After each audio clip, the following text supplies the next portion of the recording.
Hi, welcome to Simply Debbie Sue's Southern Whispers.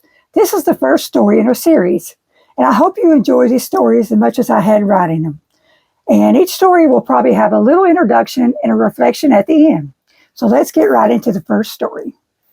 Now, I ain't saying chickens are divine messengers, but if one starts showing up at your window every evening like it's waiting for a sermon, you might want to pay attention. Today's tale is about Gertie May, a woman who gave up on church but got a second helping of grace served up by a chicken named Hallelujah. And yes, there's sweet tea involved. This story is called Feathers and Forgiveness. Gertie May hadn't stepped foot in a church since the summer of '92, when the preacher called her divorce a spiritual failure, and the choir nodded like bobbleheads in a Buick. She packed up her Bible, her pride, and her lemon bars and swore off sanctuaries for good. For years, her Sundays were spent in quiet rebellion, gardening in her nightgown, sipping strong sweet tea, and listening to old gospel records just to spite herself. She still believed in kindness and casseroles and the healing power of porch swings, but faith, that had dried up like the creek behind her house. Then came the chicken.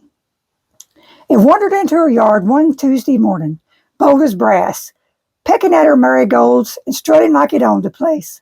No tag, no neighbor claiming it, just feathers, attitude, and a peculiar habit of perching on her windowsill at dusk, staring in like it was waiting for a sermon. She named it Hallelujah, mostly as a joke. But something about that bird unsettled her, in a good way.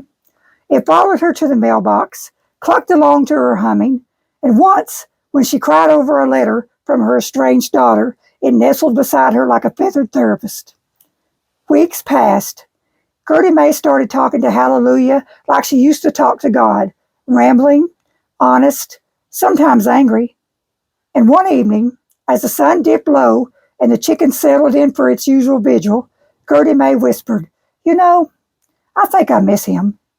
The next morning, she found Hallelujah sitting on her porch rail beside a torn page from her old Bible, Psalms 34:18. The Lord is close to the brokenhearted. She didn't know how it got there. Maybe the wind, maybe fate, maybe something holier. That Sunday, Gertie May put on her best dress, brushed the chicken feathers off her skirt, and walked into the little white church at the end of the lane. No apologies, no explanations, just a quiet heart and a chicken waiting on the porch. Turns out, faith doesn't always come in thunderclaps or burning bushes. Sometimes it struts in on two legs, pecks at your pride, and reminds you that grace can be found in the most unexpected places. So the lesson of this story is, sometimes grace doesn't knock loud. It clucks softly at your window.